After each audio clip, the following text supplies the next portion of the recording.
मी break नंतर तुमचं पुन्हा एकदा स्वागत करतो। आपण चर्चा करतो आजच संसदेमध्ये मंजूर झालेल्या नव्या दहशतवादी कायद्याबाबत। मी थेट जातोय वायसी पवार यांच्याकडे। वायसी, तुम्ही चर्चा ऐकलीत, मला सांगा कन्फेशन जे आहे आरोपीचं ते ऍडमिसिबल एव्हिडन्स जर नसेल तर काय समस्या उद्भवतात आणि यांचा जो आरोप आहे कन्फेशन घेण्यासाठी पोलीस अधिकारी थर्ड डिग्री वापरतात, जबरदस्ती करतात, त्याबाबत तुम्ही काय म्हणाल? पहिली गोष्ट आपण जी विचारली की कन्फेशनल स्टेटमेंट ऍडमिसिबल नसेल तर काय होईल। ऍडमिसिबल नसेल तर पूर्ण तपास पाहण्यात जाईल। कोरॅबोरेटिंग एव्हिडन्स जो लागतो, आपल्या देशात कॉन्स्पिरसी झाली असेल, आपल्या देशात तयारी झाली असेल तर काहीतरी पुरावा जमा करता येऊ शकतो। जी गोष्ट परदेशात जमा ठरलेली आहे तिची अंमलबजावणी आमच्या देशात होते तर ते त्याची माहिती मिळणं अशक्य आहे। आणि अशा वेळेला अशा अनेक गोष्टी आहेत की ज्या एव्हिडन्स ऍक्ट प्रमाणे ऍडमिसिबल नाहीत आहेत, ज्या आहेत ऍडमिसिबल, ज्या येतात त्याच्यावरती त्यांचे वकील कीज काढतच असतात आणि ते खरं कन्फेशनल स्टेटमेंट खरं आहे का खोटं आहे याची शहानिशा होऊ शकते।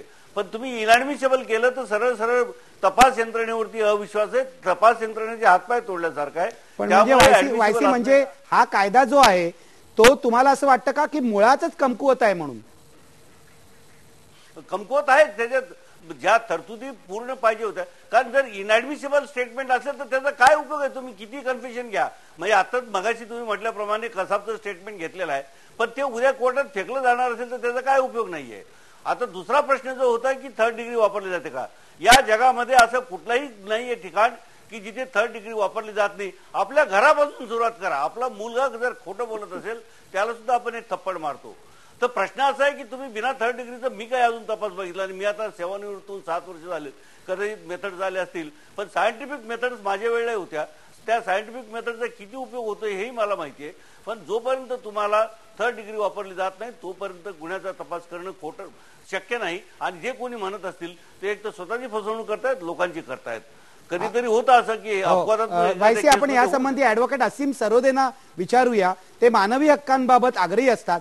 थर्ड डिग्री मेथड वापरल्याशिवाय अशा प्रकारच्या दहशतवादी कारवायांचा, गुन्हेगारी कारवायांचा तपास होणं शक्य नाही। ऍडव्होकेट असीम सरोदे, काय म्हणणं आहे तुमचं?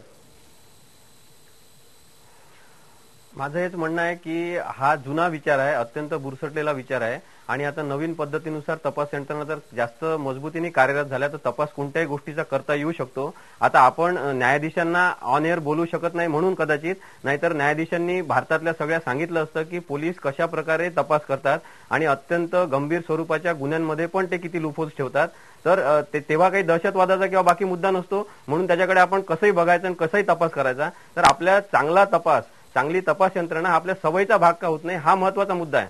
त्याच्यामुळे मानवी हक्कांचं उल्लंघन करणाऱ्या कोणत्याही कायद्याचं समर्थन करायचं आणि पोलिसांच्या जागी म्हणजे पोलिसांनाच न्यायाधीश बनवून जर बसवायचं असेल तर ते अत्यंत चुकीचं ठरणार आहे असं मला वाटते। मी जातोय प्रकाश जावडेकरांकडे। जावडेकर, ऐकलत तुम्ही हा जो वाद आता झाला वायसी पवार आणि असीम सरोदे, हा सनातन वाद आहे, पूर्वीपासून चाललेला आहे। मानवी हक्क की दहशतवाद विरोधी कायदा, पोटा टाळाबाबतही हा वाद झाला। आता तुम्ही काय म्हणाल, नव्या परिस्थितीत कसा मार्ग काढायचा? दोन मुद्दे आहेत।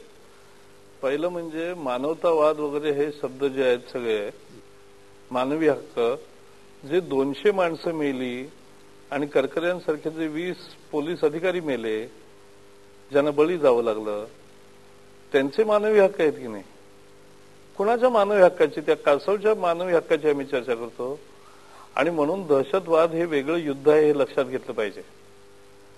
बाकीच्या गुन्ह्यांच्या बाबतीमध्ये पोलिसांच्या तपासामध्ये काही संयम पाहिजे आणि आता थर्ड डिग्री न वापरताही चांगल्या पद्धतीने म्हणून नव्या कायद्यामध्ये आम्ही आग्रह केला होता। त्यामुळे नार्को वगैरे सगळ्याचे आता पुरावे म्हणून समजले जाणार आहेत।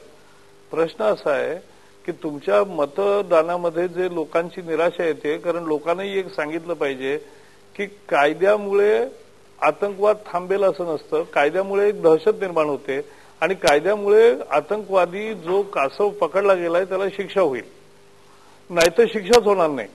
त्यामुळे कायद्याने शिक्षा झाली पाहिजे आणि ती शिक्षा होण्यासाठी मी म्हटलं तसं ही जो कबुली आहे ती कबुली हा पुरावा म्हणून मानला गेला पाहिजे। ही त्रुटी राहिलेली आहे। अंतुले साहेबांनी सांगितलं की पुढच्या वेळेला ती दुरुस्त करता येईल, तसं झालं तर महत्वाचं आहे, कारण त्याच्याशिवाय आजच्या सुधारणा सुद्धा अर्धी आपण वाटचाल केली आणि पुढची अर्धी राहिली असं होईल। अगदी जावडेकर, धन्यवाद। माझा वेळ संपलेला आहे। जावडेकरांनी शेवटी महत्त्वाचं सांगितलेलं आहे की अशा प्रकारचे कायदे जे असतात ते यंत्रणेच्या हातातली हत्यारं असतात. हे हत्यार जपून वापरलं पाहिजे. मानवी हक्कांविषयी बाऊ करण्याचं कारण नाही असंही त्यांचं म्हणणं होतं. पण मानवी हक्कांचं उल्लंघनही होऊ नये हे पोलीस यंत्रणेला पाहावं लागेल, कारण त्यासाठी आंतरराष्ट्रीय नियम आहेत. थोड्या दिवसांनी पुन्हा एकदा सत्ताधारी आणि विरोधक भेटतील, तेव्हा त्रुटी दूर करण्याची ते दोघंजण काम करतील आणि जबाबदारी घेतील असं आपण मानूया. आणि शेवटी एकदाचा या देशातल्या दहशतवादी कारवाया थांबूया असं आपण इथे कार्यक्रम संपवण्यापूर्वी म्हणूया. आणि आपला प्रश्न बघूया, नव्या कायद्यामुळे दहशतवादी कारवायांना आळा बसेल का? पडद्यावर बघू शकता तुम्ही. अजूनही 78% लोक म्हणतायत आळा बसणार नाही. लोकांमध्ये विश्वास नाही नव्या कायद्याबद्दल. तेव्हा सरकारला लोकांना हे सिद्ध करून दाखवावं लागेल की कायदा आहे आणि त्याची अंमलबजावणी सुद्धा आम्ही चोखपणे करतो, दहशतवाद्यांची गय करत नाही. धन्यवाद. पहा फक्त IBN लोक.